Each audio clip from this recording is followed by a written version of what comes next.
Efésios, capítulo 2, é onde nós paramos semana passada, né? A gente terminou o capítulo 1. Efésios, capítulo 2, a partir do versículo 1.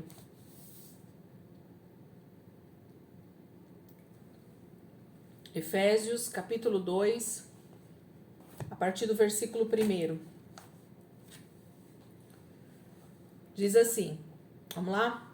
Vocês estavam mortos em suas transgressões e pecados, nos quais costumavam viver, quando seguiam a presente ordem deste mundo e o príncipe do poder do ar, o espírito que agora está atuando nos que vivem na desobediência. Anteriormente, todos nós também vivíamos entre eles, satisfazendo as vontades da nossa carne, seguindo seus desejos e pensamentos. Como os outros, éramos por natureza merecedores da ira. Todavia, Deus, que é rico em misericórdia, pelo grande amor com que nos amou, deu-nos vida com Cristo, quando ainda estávamos mortos em transgressões. Pela graça, vocês são salvos. Deus nos ressuscitou com Cristo e com ele nos fez assentar nas regiões celestiais em Cristo Jesus, para mostrar nas eras que hão de vir a incomparável riqueza da sua graça, demonstrada em sua bondade para conosco em Cristo Jesus. Pois vocês são salvos pela graça, por meio da fé, e isso não vem de vós, é dom de Deus, não por obras, para que ninguém se glorie. Porque somos criação de Deus realizada em Cristo Jesus, para fazermos boas obras, as quais Deus preparou antes para nós as praticarmos. Portanto, lembre-se de que anteriormente vocês eram gentios por nascimento e chamados incircuncisão pelos que se chamam circuncisão, feita no corpo por mãos humanas, e que naquela época vocês estavam sem Cristo, separados da comunidade de Israel, sendo estrangeiros quanto às alianças da promessa, sem esperança e sem Deus no mundo. Mas agora, em Cristo Jesus, vocês que antes estavam longe, foram aproximados mediante o sangue de Cristo. Pois ele é a nossa paz, o qual de ambos fez um e destruiu a barreira, o muro de inimizade, anulando em seu corpo a lei dos mandamentos expressa em ordenanças. O objetivo dele era criar em si mesmo, dos dois, um novo homem, fazendo a paz e reconciliar com Deus os dois em um corpo, por meio da cruz, pela qual ele destruiu a inimizade. Ele veio e anunciou paz a vocês que estavam longe e paz aos que estavam perto, pois por meio dele, tanto nós como vocês temos acesso ao Pai por um só Espírito. Portanto, vocês já não são estrangeiros nem forasteiros, mas concidadãos dos santos e membros da família de Deus, edificados sobre o fundamento dos apóstolos e dos profetas, tendo Jesus Cristo como pedra angular, na qual todo o edifício é ajustado e cresce para tornar-se um santuário santo no Senhor. Nele vocês também estão sendo edificados juntos para se tornarem morada de Deus por seu Espírito. Amém? Então esse é o texto que a gente vai dar continuidade hoje, falando, né, aí dentro da carta aos Efésios. E o mais interessante, gente, da gente olhar é que a gente precisa sempre lembrar que essas cartas que Paulo está escrevendo não é para incrédulos. Eu não canso de dizer isso porque eu preciso estar sempre lembrando disso para mim mesmo. Para quê? Para que a gente entenda para quem está sendo escrito isso. Qual o endereço dessa carta? Quem é que vai ler isso e compreender o que Paulo está escrevendo? Então, todo o Novo Testamento, praticamente, ele é escrito para novos convertidos, para cristãos novos, para as pessoas que estão, então, ingressando na fé, entendendo o que é verdadeiramente ser cristão. E não é diferente para os irmãos em Éfeso. Essa igreja, ela tem um grande contexto espiritual, inclusive para o tempo do fim, né? A gente tem ela lá como a primeira igreja das cartas de João, que o Espírito Santo pede para, né, João escrever. Então a gente tem Éfeso, e é essa igreja que está aqui recebendo essa carta de Paulo. Então a gente precisa entender que são cristãos, crentes que estão recebendo essa direção de Paulo nas suas cartas. Então esse é o primeiro ponto que a gente precisa ver. Então ele já começa o texto dizendo o que nós éramos, qual era a condição que nós estávamos, em que lugar nós estávamos. E aí ele começa dizendo, vocês estavam mortos. Então essa questão de entender essa morte espiritual e então essa ressurreição que ele vai falar em seguida, ela precisa passar por esse entendimento diário na vida do cristão. Eu estava morto. Morto aonde? Em suas transgressões e pecados. Então, o inferno, a ira de Deus, a situação, né, do porvir, do futuro, depois da volta de Jesus, ela já era certa para nós no sentido de ira de Deus, né, de condenação eterna. Então nós já tínhamos uma condição totalmente contrária àquilo que Deus tem proposto para nós e que Paulo vai falar aqui. Então ele começa o texto, ou ele continua, né, na verdade, a carta aqui dizendo, vocês estavam mortos em suas transgressões e pecados, nos quais costumavam viver. Percebem a contradição das palavras do português aqui? Mortos e viver. E ele vai usar muitas vezes esse jogo de palavras, porque isso é a realidade. Pensa comigo, ao mesmo tempo que eu estava morto, literalmente para Deus, eu estava vivendo para alguém. Eu estava vivendo segundo os princípios de alguém. Então, se eu não estava vivendo segundo os princípios de Deus, Deus me considera um morto. Mas quando eu morro para minha carne, para os meus desejos, para os meus anseios, Deus me chama para vida. E aí a palavra diz que eu estou então vivendo em Cristo. Eu estou realmente tendo vida em mim mesmo. Percebem a contradição que o texto mostra para nós, que é a realidade espiritual. Sem Cristo eu estou morto e vivendo para o Deus dessa era, que é Satanás. Se eu morro para minha carne, para os meus desejos, para essa vida dessa era, para o Deus desse mundo, aí sim eu sou vivificado no meu espírito e para Deus então eu estou vivendo. Então perceba que para eu tenho uma morte espiritual, para quem está no mundo, mas tem uma vida na sua carne. Então você está vivendo segundo os seus próprios desejos, deleites, vontades, né? Pecados e transgressões. Então existe morte espiritual e deleite e vida no pecado. Esse é o princípio desse mundo. Esse é o princípio do homem caído, né? Da antiga natureza. Na nova natureza nós temos alguém que decide morrer na cruz junto com Cristo, mortificando a sua carne diariamente, mas então nós somos chamados de vivos no Espírito. Então nós passamos a viver de verdade. Porque para Deus o que realmente importa é a eternidade e não esse tempo dessa era. Essa era vai acabar. Esse tempo que nós estamos vivendo vai acabar. Nós vamos morrer se Jesus não voltar até o tempo em que Deus determinar para nós. Então essa vida que nós vivemos hoje, ela tem a ver com um plano redentor de Deus para a humanidade. Então Deus tem nos chamado à redenção, ao arrependimento, para que nós então morramos para este século, para este mundo, para esse Deus desse século que é o diabo, e então passamos a viver para Deus. Então é o contrário, né? É uma contradição no que diz respeito ao o que o mundo prega, o que o mundo diz, né? Deus traz essa contradição para nós. Ele diz, né? Vocês estavam mortos em suas transgressões e pecados, nos quais costumavam viver, quando seguiam a presente ordem deste mundo e o príncipe do poder do ar, o espírito que agora está atuando nos que vivem na desobediência. Então, nós também estávamos no mesmo lugar que hoje esses que continuam na desobediência estão. Então, percebe que a nossa condição, ela só muda por causa de Cristo. Ela só é transformada realmente por causa de Cristo, porque senão nós estávamos na mesma condição de morte espiritual. Nós estávamos ainda vivendo segundo os princípios deste mundo, do príncipe do ar, né, desse século, que é o diabo, e a gente sabe disso. São esses principados e potestades.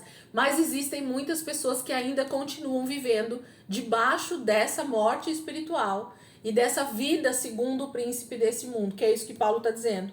O espírito, né, desse anticristo, o espírito desse século, o espírito da desobediência, o espírito da transgressão, do pecado, da morte espiritual, que atua no homem sem Deus, ele continua operando naqueles que vivem na desobediência. Então, eu queria que a gente frisasse, gente, de forma muito objetiva, que o que demonstra se eu vivo para Deus ou eu vivo para o príncipe desse mundo é uma palavrinha chamada obediência ou desobediência. Então, o que dita a regra de estar vivo para o mundo e morto para Deus é desobediência, ok? Injustiça, desobedecer aos princípios de Deus. O que diz que eu estou debaixo da lei de Cristo, da vida espiritual que Deus deu para mim é a obediência. Então, o pecado, ele tem essa conotação para nós, né? Ele leva para esse lado. Se eu estou em obediência, então muito provavelmente eu estou vivo espiritualmente, porque só consegue obedecer aquele que realmente tem o Espírito Santo de Deus. 1 João vai falar muito sobre isso, né? Uma carta tão pequenininha, mas João entra com uma ênfase tão profunda sobre essa questão do pecado. A gente já falou algumas vezes sobre isso em aula. E aquele que é filho de Deus, ele não vive na prática do pecado. Ele não vive. Por quê? Porque quem o impulsiona a negar o pecado, a viver a santidade, é o próprio Espírito Santo. Então, se nós temos vivido uma vida muito mais em pecado do que em santidade, nós não estamos sendo guiados pelo Espírito de Deus. Nós estamos sendo guiados ainda pela nossa carne, pelo nosso antigo, a nossa antiga natureza, né? Pelo velho homem. Então nós precisamos, Paulo vai falar sobre vestir e tirar, né, essa roupa. Nós vamos ver um pouquinho mais lá na frente. Essa carta vai falar muito sobre isso. Versículo 3. Anteriormente, todos nós. Então Paulo está dizendo, irmãos Efésios, anteriormente, todos nós. Quem são todos nós? Todos nós somos todos nós que estamos em Cristo hoje. Todos nós que estamos hoje dentro da igreja, no contexto do corpo de Cristo. Anteriormente, todos nós também vivíamos entre eles. Entre eles quem? Os que estão na desobediência. Nós também estávamos nesse grupo dos desobedientes, satisfazendo as vontades da nossa carne, seguindo seus desejos e pensamentos. Então, as obras da carne são manifestas, né, através de desejos e pensamentos. Então, sempre, toda obra da carne listada lá em Gálatas tem a ver com desejos e pensamentos. Então, por isso que a metanoia, por isso que a transformação pela palavra, ela precisa acontecer. Porque os nossos desejos precisam estar totalmente voltados, né, a pensamentos que têm a ver com a palavra. Então, eu sinto aquilo que os meus pensamentos me levam a sentir, aquilo que eu estou pensando é o que passa pelo meu coração. Então a gente precisa compreender que se a metanoia não existe diariamente, se essa transformação pela palavra não acontece diariamente, é onde nós não vamos sendo transformados e automaticamente nós continuamos dando vazão aos desejos e pensamentos da nossa carne. Como os outros. Eu vou voltar ao versículo 3 só para eu ler tudo junto para fazer sentido. Versículo 3. Anteriormente, todos nós também vivíamos entre eles, satisfazendo as vontades da nossa carne, seguindo seus desejos e pensamentos. Como os outros, éramos por natureza merecedores da ira. Todavia, Deus, que é rico em misericórdia, pelo grande amor com que nos amou, deu-nos vida com Cristo, quando ainda estávamos mortos em transgressões. Pela graça, vocês são salvos. Então, Paulo está alertando, ou na verdade não, Paulo está novamente ensinando sobre o princípio de salvação, de graça, de como é que nós somos salvos. Paulo estava dizendo, nós todos anteriormente estávamos mortos.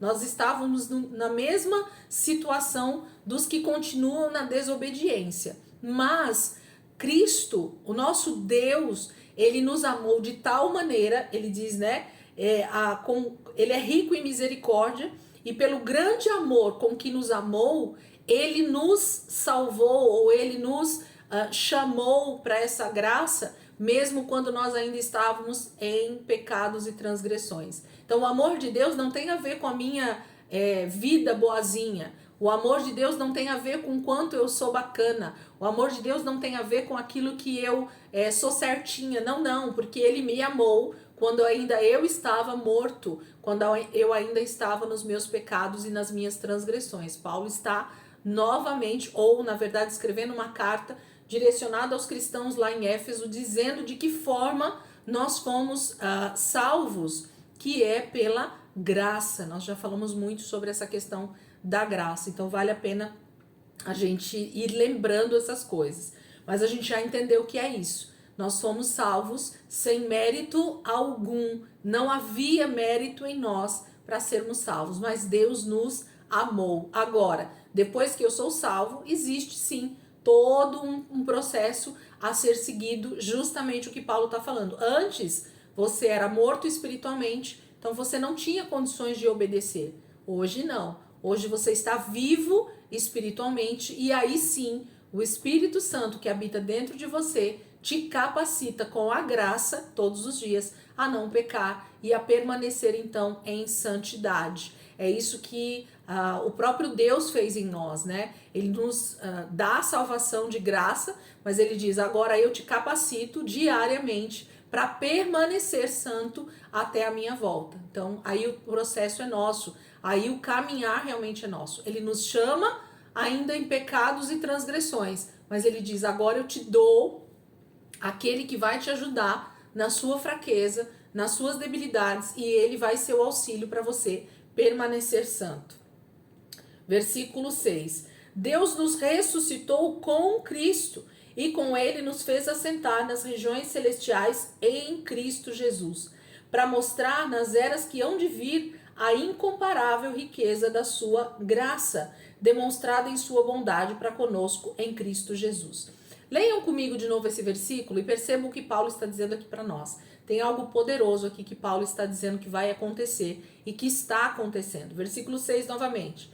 Deus nos ressuscitou com Cristo. Então, no momento em que Jesus ressuscitou, para Deus, todos aqueles que reconhecem que Cristo é Senhor e Salvador, já estão ressuscitados com Cristo, por causa da nova natureza, ok? Nós só estamos aguardando um pouquinho de tempo, que é o tempo para a redenção, ok? Então nós só estamos aguardando o tempo certo para a ressurreição, para a transformação do nosso corpo. Então eu já fui ressuscitada com Cristo no dia em que Cristo ressuscitou. Entendem o que eu estou querendo dizer? A nossa ressurreição já aconteceu, espiritualmente falando, na ressurreição de Cristo. Nós já somos salvos em Cristo Jesus, ok? Para Deus isso já aconteceu. Então, o princípio espiritual, ele já aconteceu imediatamente na ressurreição de Jesus. É como se todos aqueles que Deus sabe, né, pela sua presciência, onipotência, onipresença, ele já sabe aqueles que estão salvos. Então quando ele ressuscitou Jesus, ele já nos ressuscitou também, ok? Espiritualmente falando, isso já aconteceu. Então por isso que ele fala que Deus nos ressuscitou com Cristo. Então no momento em que Cristo ressuscita, ele ressuscita também todo aquele que crê em Jesus como Senhor e Salvador. Nós só estamos aguardando, assim como os mortos em Cristo estão aguardando a volta de Jesus para a ressurreição, nós que ainda estamos aqui só estamos aguardando também a volta de Jesus. Percebem? Porque aqueles que vão estar vivos, vai acontecer o que com eles? Nós só vamos ser transformados, ok? Então só vai, pode falar, Beth. Porque Deus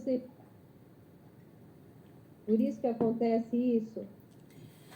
Porque Deus é eterno e ele já conhece realmente o fim desde o começo. Então, na verdade, assim, quando ele diz isso, ele está dizendo assim, já está feito. Sabe, assim, na cruz, já está feito. Então, eu já sei, a presciência, a onipotência de Deus, Ele já diz, já aconteceu. Deus já está vendo a eternidade há muito tempo. Nós é que a gente fica parado. Então, quando a gente lê alguns trechos do Novo Testamento, que a gente vê alguns homens e mulheres falando sobre essa esperança da vida eterna, com uma convicção tão tremenda, com a morte sendo algo tão básico. Percebe como para alguns a morte é algo tão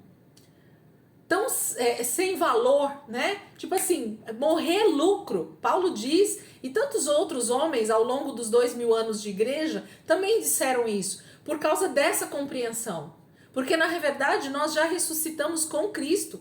Eu já tô salvo, ó, já foi. A coisa já aconteceu. Então morrer fisicamente é só uma transformação de estado, uma transformação de morto espiritualmente, né? Preso ainda numa carne de pecado, numa natureza antiga, para uma nova natureza de verdade, uma natureza eterna.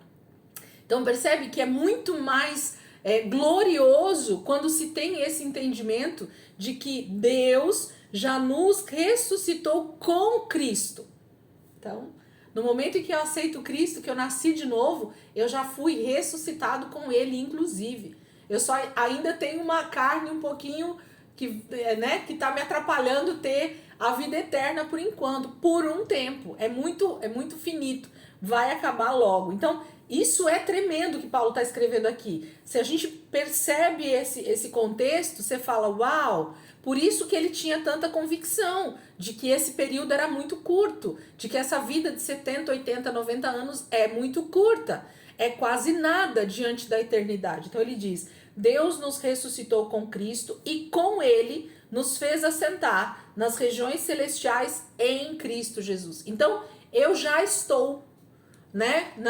Na mente de Deus há algo já feito, há algo já pronto, há algo já estabelecido. Eu já estou reinando com Cristo através das regiões celestiais. Há uma autoridade investida para nós através da morte de Cristo e dessa ressurreição. Há um poder, né, dentro de nós que nós muitas vezes nem sabemos usá-lo. Essa é a realidade. E a gente fica preso nessas pequenez, né, dessa vida aqui, achando que é pouco o que nós já temos em Cristo. Semana passada a gente falou sobre essa questão do penhor, né, de Deus ter dado o mais precioso que Ele tinha, que é Ele mesmo, o Espírito Santo, para habitar dentro de nós, dizendo assim, eu estou voltando para estar com vocês, né? Eu já paguei a dívida e daqui um pouquinho eu estou voltando para estar junto com vocês. Isso é fantástico, é simplesmente maravilhoso. E aí o 7, ele continua dizendo o que está acontecendo na eternidade já. Olha só, eu vou ler o 6 e já completar o 7. Deus nos ressuscitou com Cristo e com Ele nos fez assentar nas regiões celestiais em Cristo Jesus para mostrar nas eras que hão de vir. Então vocês estão vendo aí que eras está com não sei como está na tradução de vocês aí, mas isso fala de eternidade, né? Então essa era ele coloca como singular, tá? O Deus dessa era, ele fala em alguns versículos, né? Então essa era que nós estamos vivendo, esses 6.000 anos que nós já estamos vivendo, ou se for mais 1.000 anos até Jesus voltar, ou mais 100, essa era no singular, Deus está dizendo que ele é finito, vai acabar, ok? Jesus vai voltar e vai acabar com esta era. E as eras que hão de vir, então aí ele põe no plural. Então ele está falando da eternidade, de algo muito maior do que 6.000 anos de existência humana nessa terra. Porque o pecado faz tudo ficar reduzido, né? Tudo fica com menos tempo. A nossa vida ficou com menos tempo por causa do pecado, né? Então, quando a gente fala de eternidade, quando a gente fala de Deus, é algo sempre muito mais glorioso, muito maior e muito mais tremendo e muito mais grandioso do que a gente imagina. Então, ele chama de eras. Para mostrar nas eras que hão de vir a incomparável riqueza da sua graça. Sabe o que Paulo está dizendo aqui para nós, gente? Na era vindoura, na eternidade, nós vamos compreender com muito mais intensidade o que foi realmente o plano de salvação de Cristo para nós. o que foi a redenção na nossa vida. Porque se nós pudermos, porque a Bíblia não diz isso, agora tem a ver com os meus pensamentos e pensem junto comigo. Se nós pudéssemos avaliar o futuro que nós teríamos por causa do pecado, que é a morte eterna, e por causa da graça, do poder do Espírito Santo habitando dentro de nós, nos ressuscitando com Cristo, nos dando capacidade para vencer o pecado, e então a gente se santificando através disso. E quando Jesus voltar, a gente estar com Ele eternamente, nós vamos entender essa incomparável graça. É a humanidade que for salva olhar para si mesma, olhar para essa totalidade, né, do que é Deus, dessa grandiosidade, soberania que é Deus, e dizer assim: eu fui salvo. Olha como Deus me amou. Olha como Ele é grande e poderoso. E muito mais, a gente acha que os salvos serão poucos. Mas quando a gente realmente vê o número de pessoas que têm se santificado e que se santificou ao longo desses 6.000 anos, que buscou realmente a Deus, que realmente deu, né, a sua vida, entregou a sua vida em santidade, nós vamos nos assustar com a incomparável graça de Deus, vendo a grandiosidade do que Deus fez nesses 6.000 anos de era de pecado, onde o homem não era capaz de se salvar. Cristo precisou vir para salvar a humanidade, mas como Deus operou, como Deus foi misericordioso. Então Paulo, ele dá uma engrandecida aqui na coisa, ele diz assim, que nós vamos ver nas eras que hão de vir, a incomparável riqueza da sua graça, demonstrada em sua bondade para conosco em Cristo Jesus. Então ele fala que nós vamos entender a misericórdia, a bondade de Deus, essa graça que foi derramada sobre nós quando a gente vê a eternidade. Quando a gente vê a nova Jerusalém descendo do céu, essa cidade que está sendo totalmente edificada para nossa morada. Quando Jesus estiver sentado sobre o trono no Monte Sião, reinando toda a terra. Sabe assim, a grandiosidade disso tudo, gente, é fora de sério. E Paulo diz assim, isso é o que está nos aguardando. E nós vamos entender essa incomparável graça de Deus na eternidade. Porque hoje a gente não entende essa graça. A gente acha que é qualquer coisa, né? 8. Pois vocês são salvos pela graça, por meio da fé. E isso não vem de vós, é dom de Deus, não por obras, para que ninguém se glorie. Então a gente já entendeu que eu não tinha mérito, o que é a graça, por que eu fui salvo, né? Eu já estava morto, mas o Senhor me chamou, então eu ouvi a voz de Deus em alguma pregação, a palavra me confrontou e eu fui salvo.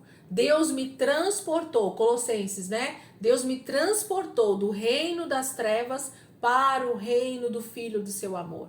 Eu não merecia nada, eu merecia a ira futura, como todos os filhos da desobediência merecem. Mas Deus me chamou e eu ouvi. Então tem um chamado e tem um ouvido que está disposto a ouvir e a obedecer. Então se eu vivo debaixo de obediência, de justiça, eu então vou entender essa graça, esse favor de Deus, e nós vamos então nos regozijar em tudo isso. Versículo 10. Porque somos criação de Deus, realizada em Cristo Jesus, para fazermos boas obras, as quais Deus preparou antes para nós as praticarmos. Aqui entra a palavra boas obras, né? E se nós somos salvos pela graça, o que Paulo está dizendo é que a partir do momento em que eu sou salvo, a partir do momento então que esse resgate acontece, com o Espírito Santo nós somos habilitados, nós somos capacitados, nós temos condições de viver o que realmente Deus quer que nós venhamos viver. Essa que é a questão, gente. O que a maioria dos cristãos não entendem e ficam patinando na sua vida com Deus parece que o pecado é sempre mais forte do que a obediência. Parece que o diabo é sempre mais forte do que o Espírito Santo de Deus que habita dentro de mim, que é o próprio Deus. Parece que o pecado é maior do que a graça que está operando na minha vida. Parece que essa era, esse mundo é muito mais forte do que tudo aquilo que Deus tem preparado para nós. Se eu já ressuscitei com Cristo, existe uma vida espiritual fluindo de dentro de mim e que ela me capacita porque somos criação de Deus, realizada em Cristo Jesus para fazermos boas obras. Então, a partir do momento em que eu fui resgatado, que eu fui salvo pela graça, eu tenho condições de fazer boas obras. E a obra de Deus é fazer com que ele seja conhecido. Essa é a obra de Deus. Ou, na verdade, conhecer Jesus. Tem um versículo que eu gosto muito, eu nem vou procurar ele agora porque eu tenho certeza que eu não vou achar o endereço. Mas depois, se vocês quiserem, vocês me lembram, eu vou achar para vocês. O versículo diz assim: a obra de Deus é esta. Quem quiser colocar aí, coloca aí no Google, se alguém tá fácil aí, coloca assim, versículo, a obra de Deus é esta. É algum dos evangelhos. Eu não me lembro se é João que fala, mas Jesus dizendo, né, qual é a obra dele. Qual que é a obra de Jesus? Você quer viver da obra? Você quer fazer a obra de Deus? Esse versículo mostra o que é a obra de Deus. Quem achar aí, fala aí pra nós que a gente lê rapidinho aí. Se alguém achar. Tá fácil aí?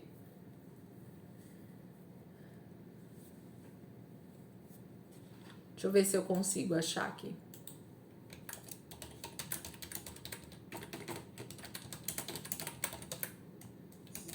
João 6:29. Opa, João 6. Abram aí, gente. João 6. Esse versículo ele tem que ser grifado, ele tem que ser colocado em negrito na nossa Bíblia. João 6, o que, Rê?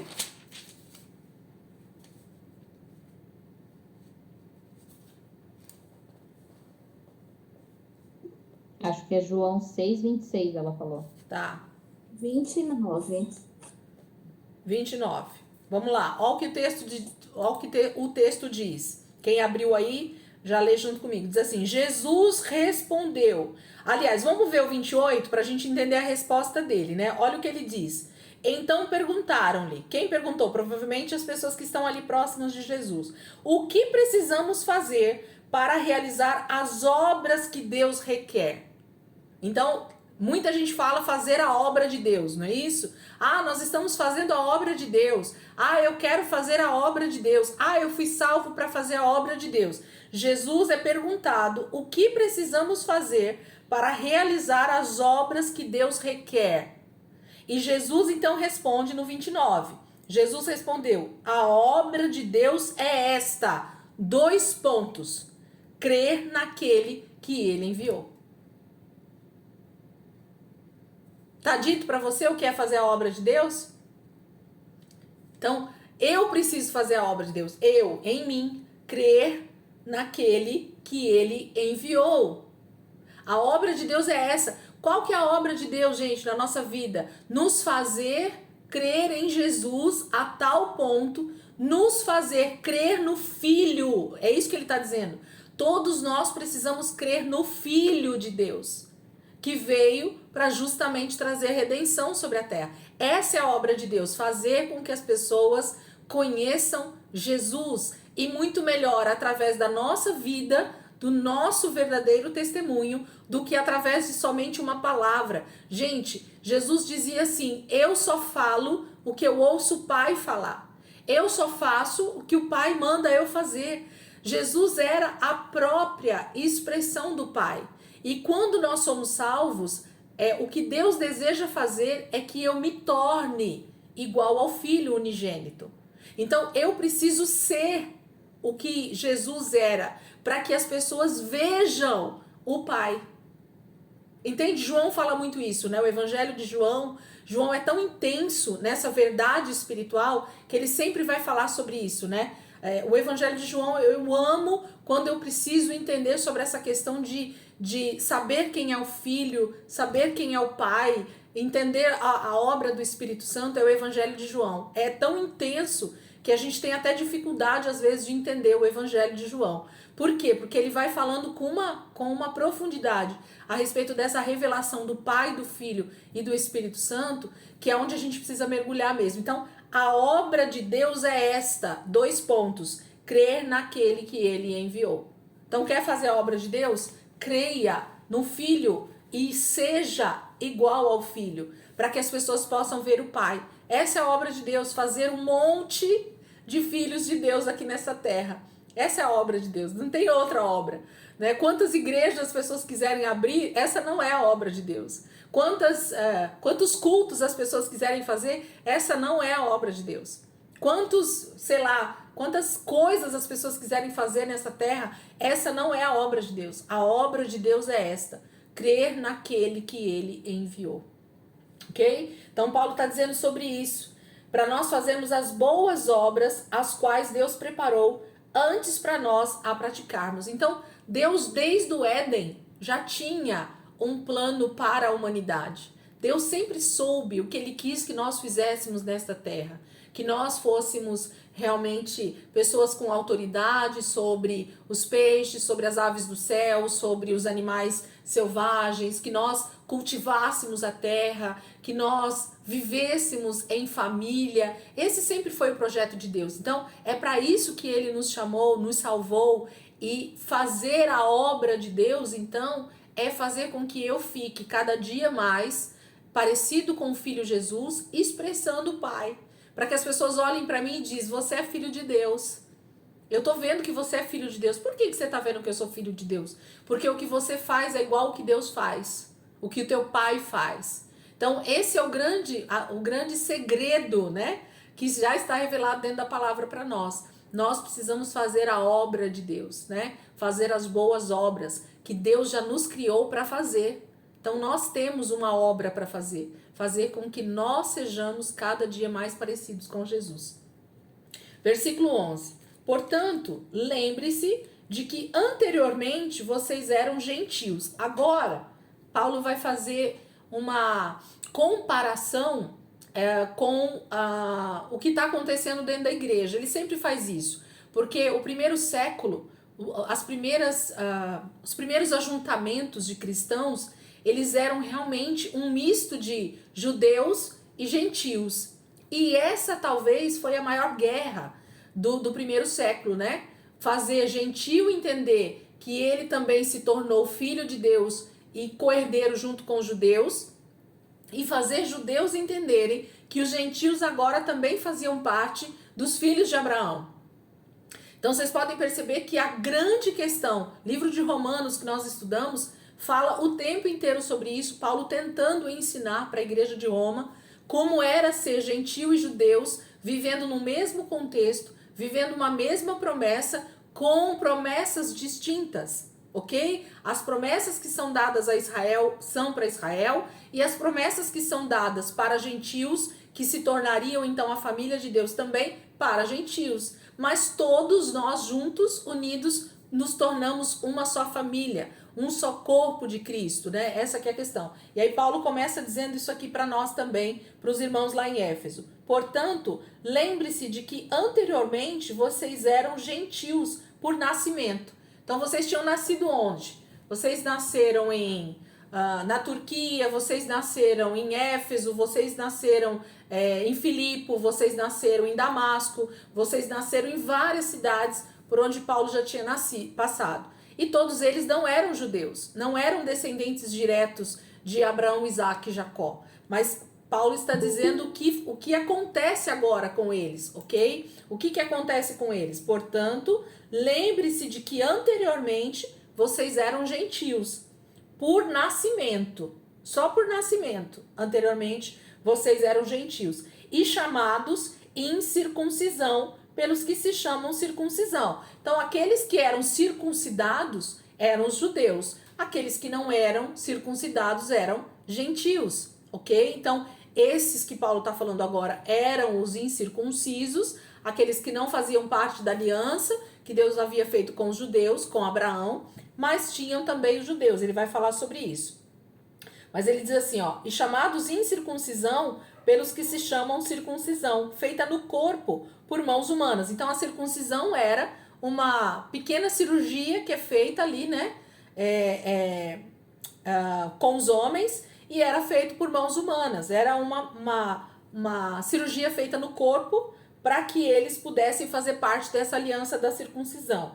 E que naquela época vocês estavam sem Cristo, separados da comunidade de Israel, sendo estrangeiros quanto às alianças da promessa, sem esperança, sem Deus no mundo.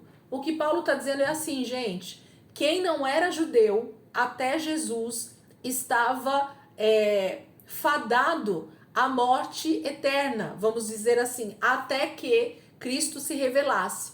Por quê? Porque Israel era a única nação, até esse momento de Cristo vir à terra, era a única nação que estava dentro do pacto da aliança, que estava debaixo dessa salvação eterna, que estava apto a conseguir ser salvo por causa da aliança que Deus fez com Abraão. Então, eles estavam restritos, eles estavam sozinhos nesse lugar de salvação.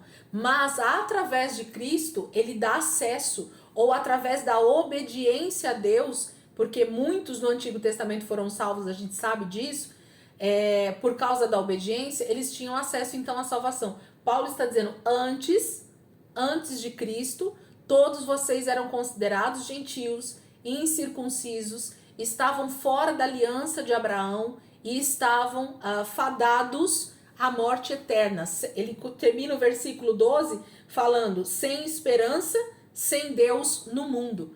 Então, sem Jesus, sem a salvação pela graça, não havia possibilidade de ninguém que fosse, de alguém que não fosse judeu ser salvo.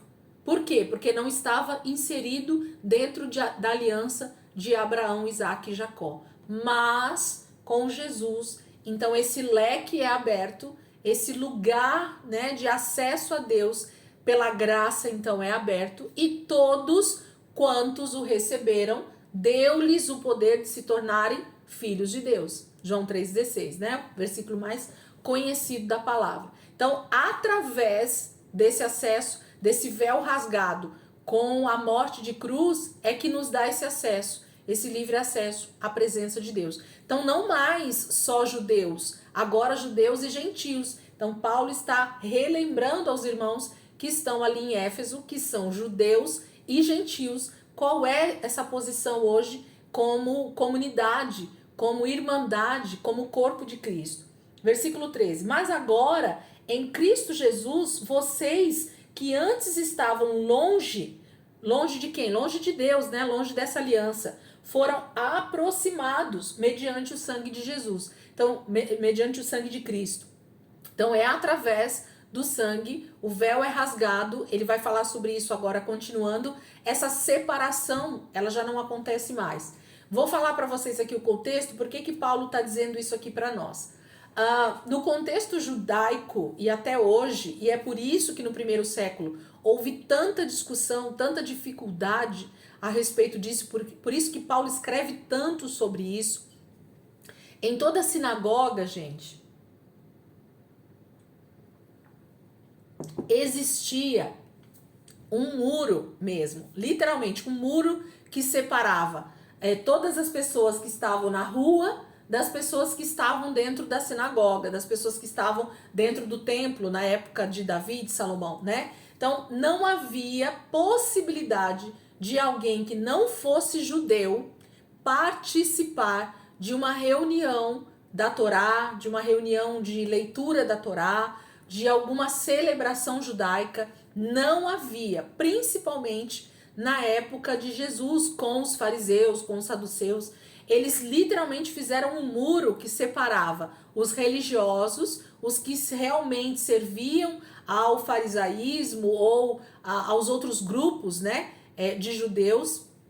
E então qualquer outra pessoa que tentasse, que quisesse participar disso, era impedido, literalmente. Então, por isso que Paulo vai citar o muro foi quebrado, né? Essa separação foi quebrada. Por quê? Porque através de Jesus isso foi quebrado. Já não existe mais essa separação. Eles conseguiram compreender, aqueles que realmente entenderam o evangelho, lógico, né? Para a maioria dos judeus ainda existe esse muro, mas esse muro já não existe mais, espiritualmente falando, e não deveria ter mais também, fisicamente falando. Então, Paulo vai falar sobre isso. Olha o versículo 14.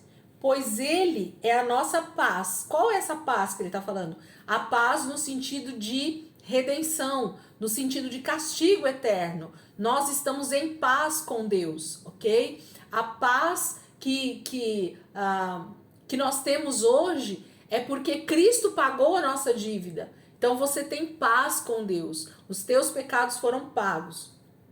Pois ele é a nossa paz, o qual de ambos fez um e destruiu a barreira, o muro de inimizade, anulando em seu corpo a lei dos mandamentos expressos em ordenanças. Tá vendo? Paulo está falando de algo físico que existia. Existia um muro, existia inimizade entre judeus e gentios. Eles não se davam, eles não se comunicavam, eles não queriam nenhum tipo de comunhão com gentios. Por quê? Porque essas pessoas estavam fora da aliança, essas pessoas estavam fora da promessa. Então, para todo judeu, só eles podiam ser salvos, só eles podiam ter acesso a Deus, só eles podiam ter a possibilidade de salvação. Isso era triste, porque isso não foi o que Deus, lá na aliança com Moisés, decidiu fazer. O que Deus queria era que Israel fosse exemplo, como a igreja é hoje para o mundo. É isso que Deus sempre quis que acontecesse. Jamais um muro de separação, jamais uma distinção entre judeus e gentios. Nunca foi esse o plano de Deus. Deus queria que Israel se santificasse a tal ponto de ser exemplo para todas as outras nações. É isso que Deus estava fazendo, mas eles criaram um muro e disseram, não, nós só que vamos ser salvos, somente nós temos acesso a Deus, somente nós falamos com Deus, vocês todos são inimigos de Deus, então vão ser mortos e acabou. Esse era o contexto. E Paulo está dizendo que esse muro, essa barreira foi quebrado através de Jesus, através dele que nos deu a paz. O objetivo dele era criar em si mesmo, de Cristo, tá, gente? O objetivo dele era criar em si mesmo, dos dois, quem eram os dois? Judeus e gentios. Um novo homem. Qual é esse novo homem? O corpo de Cristo, a igreja, né? Um só. Gentios e judeus agora aliançados, né? Alicerçados, formando um só corpo, um só homem. Quem é esse homem? O próprio Cristo, a cabeça e a igreja o seu corpo, formando um só homem, o Filho de Deus, ok? Então é isso que Jesus veio fazer. Ele veio fazer com que de dois, gentios e judeus, agora se tornassem um, fazendo a paz. Ele termina o versículo 17. O versículo 15, perdão, 16. E reconciliar com Deus os dois em um corpo. Gente, vocês percebem que Paulo está dizendo que a reconciliação que Deus trouxe não foi só entre gentios com Deus, mas entre judeus também. Esse reconhecimento de Paulo aqui é tão patente, é tão latente, que a gente percebe que Paulo estava dizendo, tanto judeus quanto gentios já estavam mortos em seus delitos e transgressões. E nós sabemos disso, que tanto judeus quanto gentios estavam muito longe de Deus, mesmo eles achando que eles já eram salvos. Existe uma aliança que havia sido feita sim com Israel, mas o povo, as pessoas estavam totalmente longe dessa aliança. Eu vou ler o contexto aqui de novo, só para a gente pegar isso que Paulo está falando, como é tremendo. Volta para o versículo 14, eu vou ler tudo para vocês verem. Pois ele é a nossa paz, Cristo, né? O qual de ambos fez um e destruiu a barreira, o muro de inimizade, anulando em seu corpo a lei dos mandamentos expressa em ordenanças. O objetivo dele, de Jesus, era criar em si mesmo, dos dois, um novo homem, fazendo a paz e reconciliar com Deus os dois em um corpo, por meio da cruz, pela qual ele destruiu a inimizade. Ele veio, Jesus, e anunciou paz a vocês que estavam longe e paz aos que estavam perto. Quem é que estava longe, gente, que Paulo está falando? Os gentios. E quem é que estava perto? Os judeus. Olha o que Paulo vai dizer. Pois, por meio dele, de Jesus, tanto nós quem, gente? Quem Paulo era? Judeu, certo? Tanto nós como vocês temos acesso ao Pai por um só Espírito. Paulo está dizendo, tanto judeus quanto gentios estavam longe de Deus. Ainda que para os judeus eles estavam perto por causa da aliança, eles também estavam mortos nas suas transgressões e nos seus delitos, nos seus pecados. Deus está salvando ambos, porque tanto nós, gentios, quanto os judeus precisam crer em Jesus como Senhor e Salvador. Não há outro caminho para ninguém a não ser através de Cristo para ser salvo. Então essa talvez seja a maior dificuldade, né? O endurecimento do coração da maioria dos judeus tem a ver com isso. Eles se acham merecedores da salvação só por causa da aliança com Abraão. Mas eles se esquecem que os filhos de Abraão são filhos pela fé.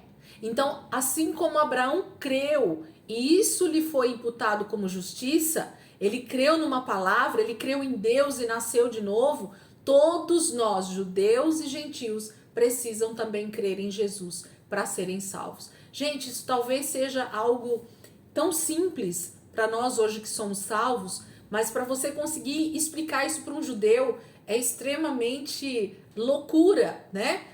Nem Paulo conseguiu muitas vezes, né, alcançar esses judeus justamente por esse endurecimento. Já vou fechar, vou só terminar aqui.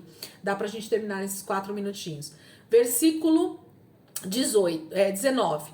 Portanto, vocês já não são estrangeiros, nem forasteiros, mas concidadãos dos santos e membros da família de Deus, edificados sobre o fundamento dos apóstolos e dos profetas, tendo Jesus Cristo como pedra angular, na qual todo edifício é ajustado e cresce para tornar-se um santuário no Senhor.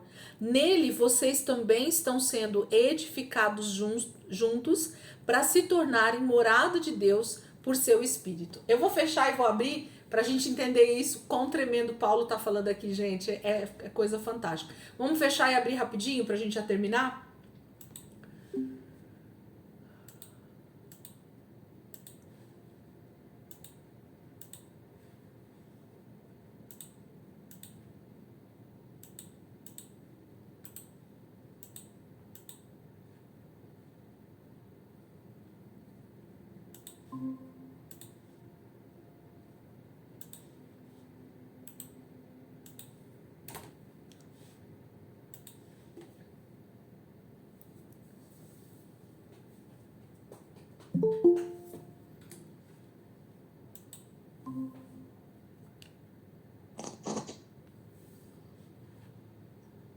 Pastor Marcos, como tá a Soninha? Tá tudo bem por aí? Tá bem, graças a Deus. Amém. Estamos orando aí por ela. Eu sei que vai ficar tudo show de bola. Amém. Maravilhoso. Manda um beijo, um abraço para ela aí, viu? Amém. Tô sim. Amém.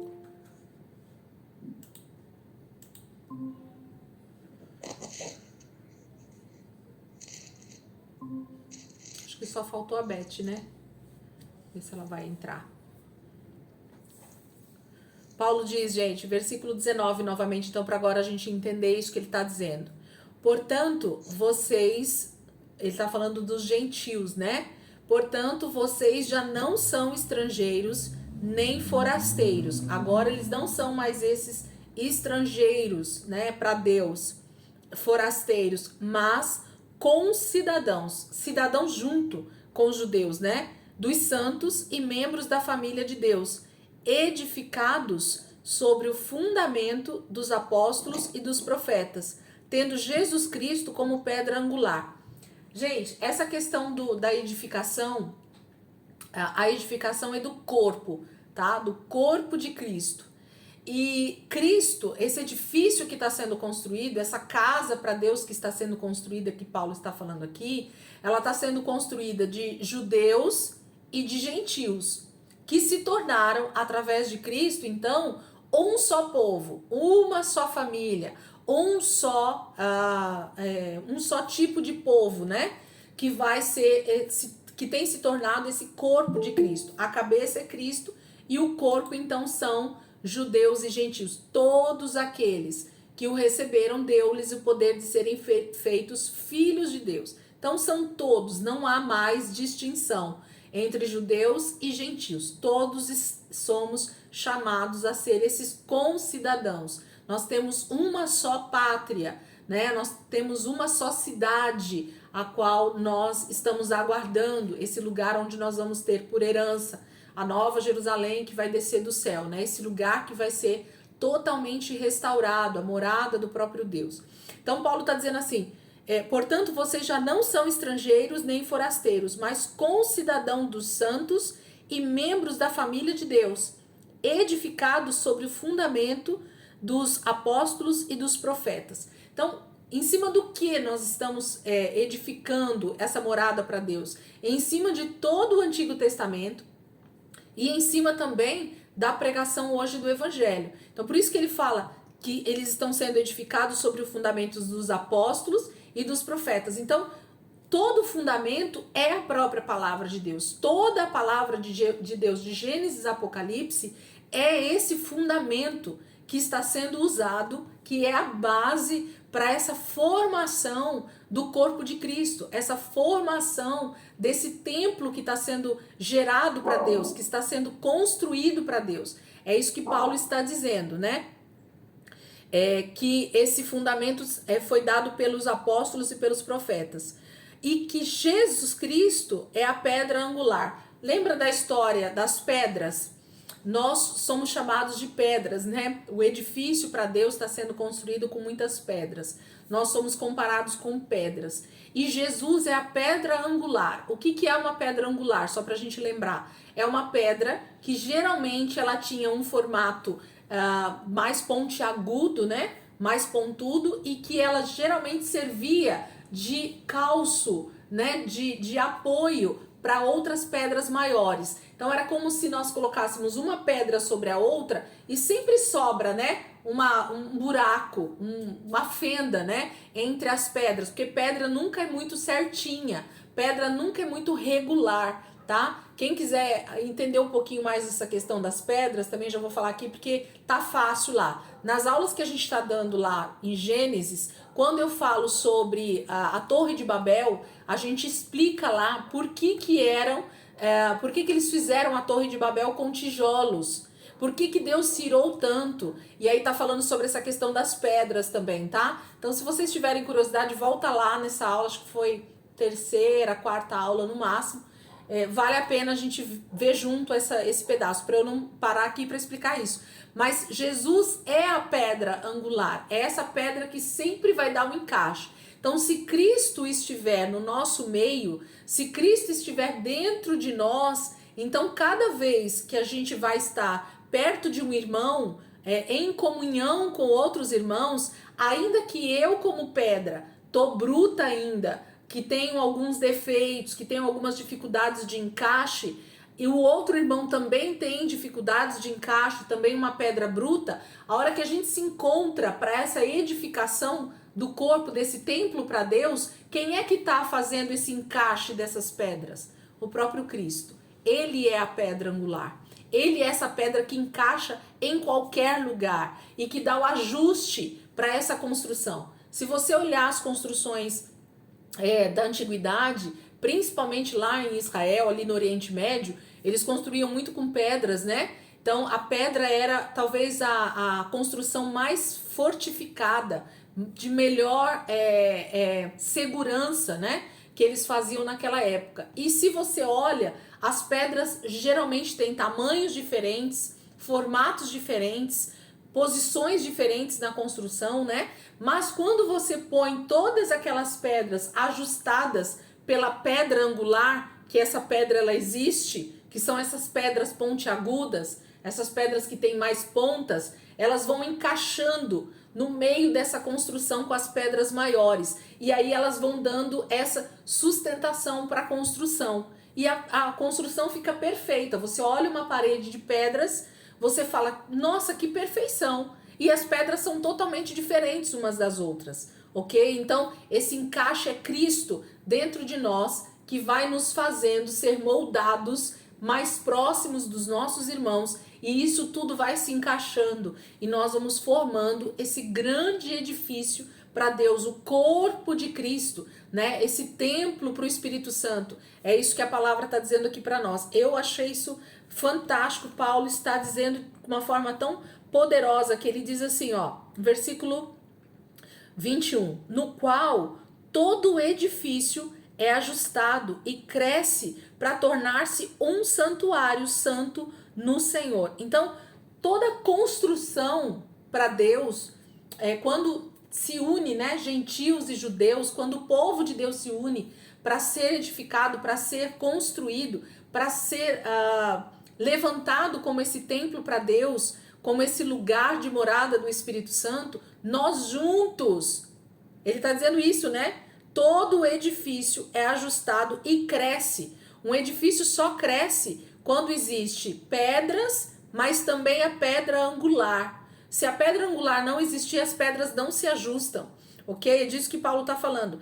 Cresce para tornar-se um santuário santo no Senhor. Nós nos tornamos um lugar perfeito para a habitação de Deus. Quando o corpo de Cristo se reúne, há uma unidade, há um só corpo e a presença de Deus então vem. O Espírito Santo de Deus então está, a presença do próprio Deus se manifesta, ok? Por quê? Porque existe um edifício sendo construído e ele é ajustado pela pedra angular. Então, ainda que eu tenha, a minha pedra seja bruta, a sua seja bruta, quando nós estamos juntos, nós colocamos a pedra angular e o edifício vai crescendo e cada dia mais crescendo até se tornar um santuário, até se tornar um lugar onde a presença de Deus pode vir e habitar. É isso que Deus está fazendo para a volta de Cristo. Se nós olharmos, Paulo está falando de algo não só para aquele momento, não só para a nossa igreja local, mas Paulo está falando sobre um santuário que está sendo construído na terra para a habitação do próprio Deus. Deus deseja construir esse santuário para ele. Não um templo feito por mãos de homens, mas um templo de humanos, onde a presença dele pode ser realmente manifesta por causa da santidade, por causa da nossa unidade, desse edifício sendo construído, mesmo sendo pedras brutas, mas a pedra angular vai se encaixando e vai achando lugar e aquilo se torna um edifício grandioso. 22. Nele, em Jesus, vocês também estão sendo edificados juntos. Tá vendo como Paulo está dizendo sobre unidade do corpo de Cristo? Para se tornarem morada de Deus por seu Espírito.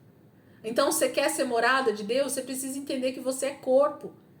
E que sendo corpo, você tem uma função específica no corpo. E que você precisa estar no corpo. E que você precisa se ajustar no corpo. Nós não vamos ser templo de Deus sozinhos.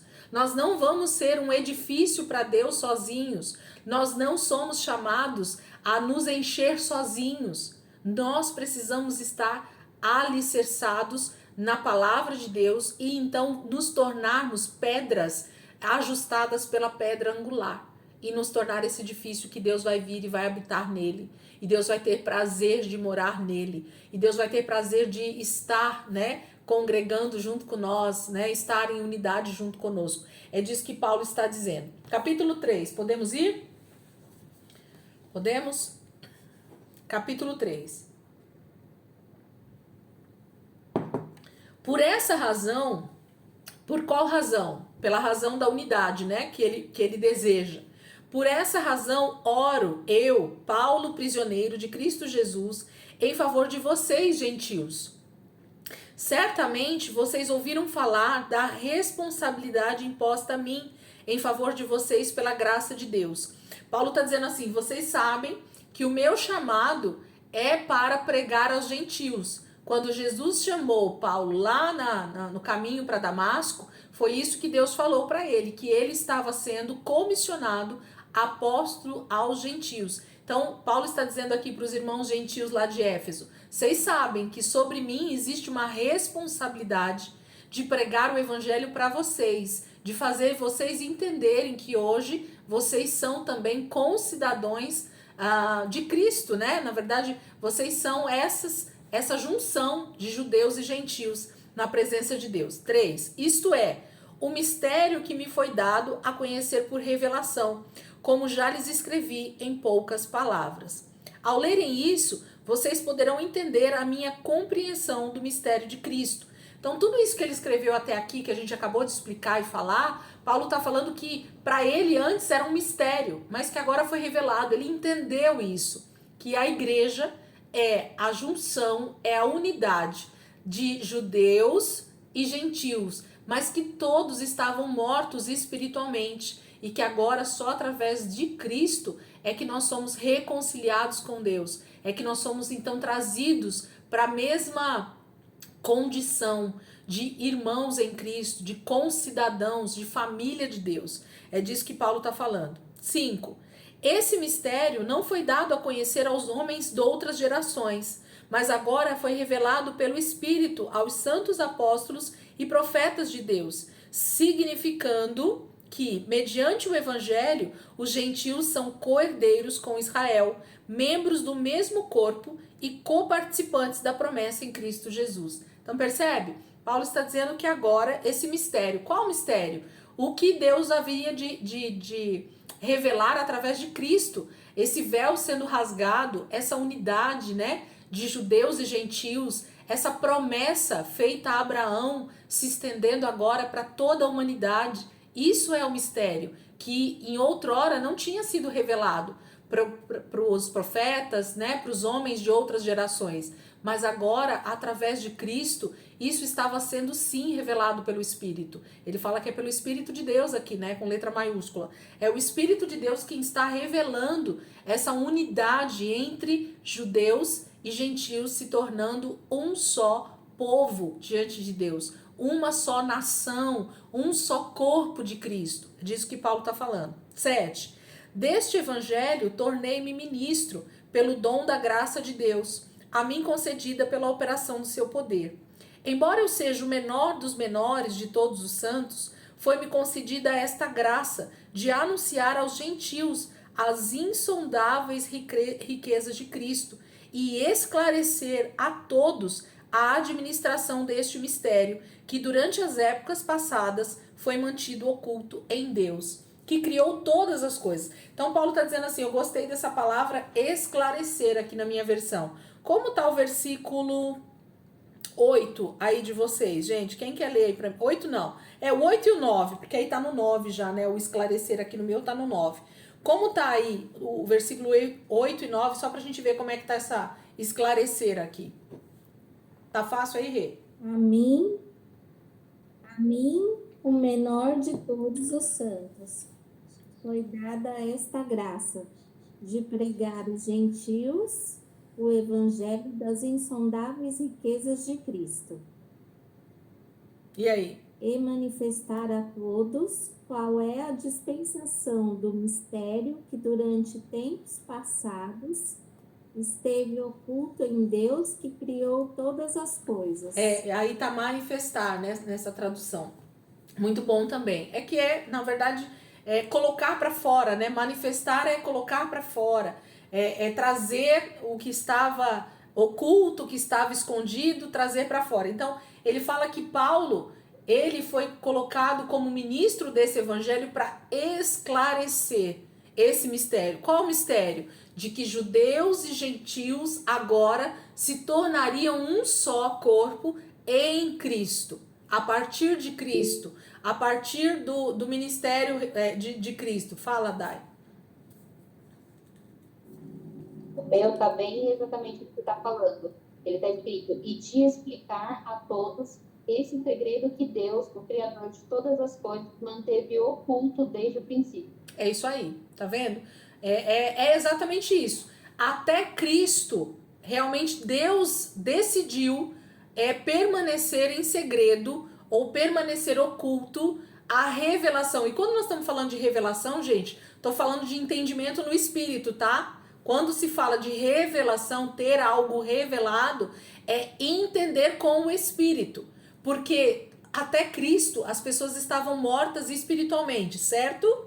Lembram? Todos estavam mortos. Então, ainda que Deus tentasse explicar isso, ainda que Deus tentasse revelar isso, a morte espiritual do homem não deixava com que ele entendesse os mistérios. Mas a partir de Cristo veio habitar o Espírito Santo de Deus na nossa vida, e ele é que nos convence, nos ensina essa revelação, nos dá esse entendimento. Então nós só entendemos que nós somos salvos, que nós somos então, estamos debaixo da graça e conseguimos compreender o que é ser corpo de Cristo a partir do Espírito Santo em nós. Essa é a verdade de Deus revelada através de Paulo agora. Ele está indo para os gentios, está explicando isso, trazendo essa mensagem, pregando esse evangelho de que Cristo nasceu, morreu, foi crucificado, ressuscitou ao terceiro dia e vai voltar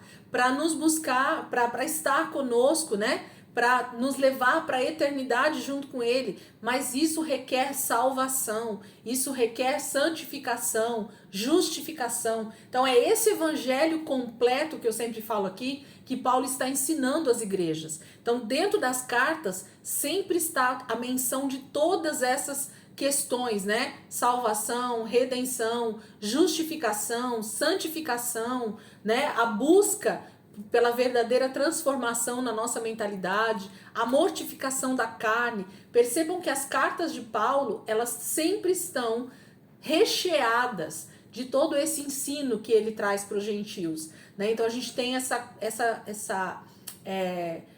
compreensão do que Paulo está querendo ensinar, alicerçar a igreja em Cristo. Amém? Vamos lá? Versículo 10. A intenção dessa graça era que agora, mediante a igreja, a multiforme sabedoria de Deus se tornasse conhecida dos poderes e autoridades nas regiões celestiais, de acordo com o eterno plano que ele realizou em Cristo Jesus, nosso Senhor, por intermédio de quem temos livre acesso a Deus em confiança, pela fé nele. Portanto, peço a vocês que não desanimem por causa das minhas tribulações em seu favor, pois elas são uma glória para vocês. Eu vou ler de novo e, se vocês quiserem, vocês grifem todo esse trecho do versículo 10. O que Paulo está dizendo aqui para nós é algo tremendo e maravilhoso. Olha só o que ele fala. A intenção dessa graça era que agora, mediante a igreja, então o Espírito Santo é derramado sobre nós para isso, ó. Por que que o Espírito Santo está sendo derramado sobre toda a igreja, sobre todo aquele que é salvo, sobre todo aquele que crê em Jesus? A intenção dessa graça era que agora quando? Agora, a partir de Cristo, mediante a igreja, através da igreja, a multiforme sabedoria de Deus se tornasse conhecida dos poderes e autoridades nas regiões celestiais. Agora, a nossa mente pode ser totalmente transformada, a nossa mente pode ser receber revelação, receber luz de Deus, para que através do corpo de Cristo, a multiforme sabedoria de Deus se tornasse conhecida. Então, a forma de Deus agir na terra agora, através da igreja, é muito maior, é muito mais poderosa do que a maneira com que Deus agia através dos profetas, através dos homens e mulheres no Antigo Testamento. Por quê? Porque eles estavam restritos à operação do próprio Espírito de Deus do lado de fora. Eles estavam mortos espiritualmente. A ação de Deus no Antigo Testamento era externa, nunca interna. Então Deus precisava vir, falar com os homens, com os profetas, com quem ele chamava, ele dava a palavra, ele dava o chamado, ele dava a missão e a pessoa então fazia aquilo. Mas era sempre de forma muito reduzida, sempre de forma muito... Eu tô tentando achar a palavra e não tô conseguindo. Era sempre de forma muito restrita, não é essa palavra que eu quero usar, mas era muito pequeno diante de Deus o que ele estava fazendo no Antigo Testamento através de Israel. Agora, Sucinta. hã?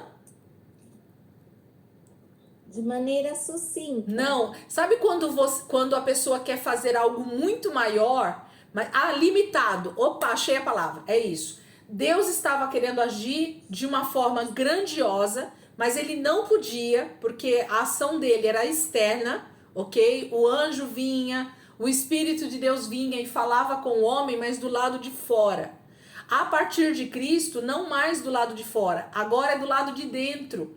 E Deus pode então derramar a graça dele, né? Esse Espírito sobre nós, nos concedendo revelação, entendimento, sabedoria, operação do poder de Deus através de nós. E aí ele está dizendo que agora na igreja, quem é a igreja, gente? O corpo de Cristo, judeus e gentios, um corpo sendo alicerçado, sendo edificado pela pedra angular, que é o próprio Deus, agora se manifestasse a multiforme sabedoria de Deus. Então, a forma como Deus age hoje na terra é muito maior, nem se compara com a forma que ele conseguia se manifestar, porque ele era muito limitado com os homens na antiguidade. Então é isso que Paulo está falando, olha a riqueza disso. E quem é que está reconhecendo isso agora, gente? Não são as pessoas. O que Paulo está dizendo aqui, que o melhor disso tudo a intenção dessa graça era que agora, mediante a igreja, a multiforme sabedoria de Deus se tornasse conhecida dos poderes e autoridades nas regiões celestiais. Então a nossa luta é contra quem, gente? A nossa verdadeira batalha é espiritual. Então a igreja, o corpo de Cristo, ele vai estar sendo alicerçado, ele vai estar sendo construído para que ele se torne grande, poderoso, com um grande poder, sendo o próprio corpo de Cristo lutando contra todo principado e potestade. Então, o poder que a igreja tem é em unidade e não sozinho. A grande questão para o nosso tempo, e já faz tempo isso, a igreja tem perdido as batalhas nas regiões celestiais porque ela tem lutado individualmente. Uma batalha que ela é lutada de forma individual, geralmente ela é perdida. Uma batalha que é lutada com um grande exército em unidade, geralmente é vencido. Então, o que Deus está dizendo é que a igreja, ela deveria estar agindo, e no caso Paulo mostrando para nós que esse é o trabalho da igreja, ela está cada dia mais unida, se formando, né? Se ajustando, crescendo, se edificando para se tornar um corpo muito grande, muito forte, muito alicerçado para vencer, para se manifestar para poderes e autoridades nas regiões celestiais. As batalhas seriam vencidas de forma muito mais objetiva, de forma muito mais clara. Então, o Brasil já teria se convertido se a igreja fosse as Américas já teriam se convertido se a igreja lá também fosse uma. O mundo já teria conhecido Jesus se a igreja fosse uma só. Quando a gente fala uma só, a gente está falando de um mesmo corpo, unidade em espírito, unidade em propósito, unidade em obra de Deus, fazer Jesus ser conhecido, crer em Jesus como realmente ele é. Entende o que eu estou querendo dizer? Um só corpo. A cabeça é Cristo e o corpo é a igreja. Quando nós tiramos fora membros desse corpo e fazemos ele trabalhar sozinho, separadamente, o corpo vai ser disfuncional, o corpo vai ser algo mutilado, o corpo vai ser algo sem função. O coração fora do corpo, ele não tem função nenhuma. Ele mata o corpo e ele morre fora do corpo também. O cérebro, né, a cabeça fora do corpo, ela morre e o corpo também morre sem as funções do cérebro, né? Os pés fora do corpo, ele morre e faz com que o corpo ande de cadeira de rodas. Então, cada um precisa saber o seu real papel no corpo de Cristo, crescer juntos uns com os outros, serem edificados juntos uns com os outros, para que nós então nos manifestemos de forma multiforme com a multiforme sabedoria de Deus, para que os principados e potestades, os poderes e autoridades nas regiões celestiais conheçam a igreja, conheçam a Cristo, reconheçam, né? Versículo 11, de acordo com o eterno plano que ele realizou em Cristo Jesus nosso Senhor. O plano eterno de Deus para Jesus era que ele vencesse todo o principado e potestade, que ele vencesse o domínio das trevas, que ele vencesse o pecado, que ele vencesse a morte. E Jesus fez, mas a igreja precisa se posicionar como corpo de Cristo, ok? Cristo só iniciou esse trabalho. Agora somos nós, a igreja, esses judeus e gentios, se tornando um só corpo para continuarmos esse plano eterno de Deus. 12. Por intermédio de quem temos livre acesso a Deus em confiança, pela fé nele. Portanto, peço a vocês que não desanimem por causa das minhas tribulações em seu favor, pois elas são uma glória para vocês. Paulo está pedindo para que eles entendam cada um o seu papel, e assim eles não se importem com Paulo estar preso, ou Paulo está sofrendo alguma coisa, porque tudo tem um propósito eterno, tudo tem algo muito maior. Versículo 14 em diante, para a gente tentar terminar aqui o capítulo 3. Por essa razão, ajoelho-me diante do Pai, do qual recebe o nome toda a família nos céus e na terra. Oro para que, com as suas gloriosas riquezas, ele os fortaleça no íntimo do seu ser com poder, por meio do seu Espírito, para que Cristo habite no coração de vocês mediante a fé.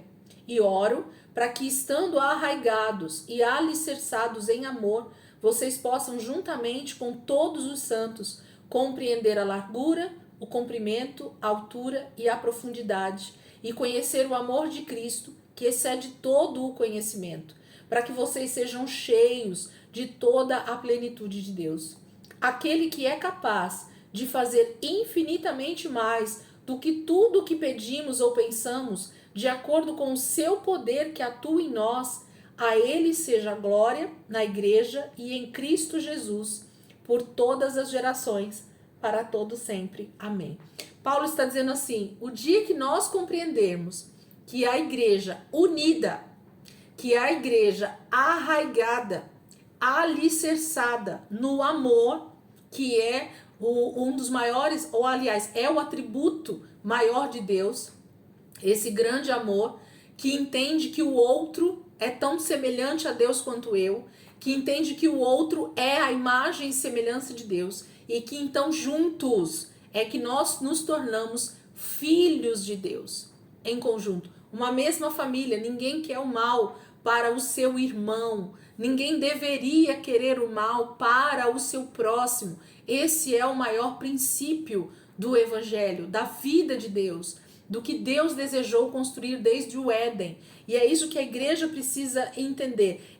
Paulo está dizendo nesses poucos versículos, o que eu tenho orado, o que eu tenho intercedido, é para que a igreja conheça essa largura, comprimento, altura e profundidade do que?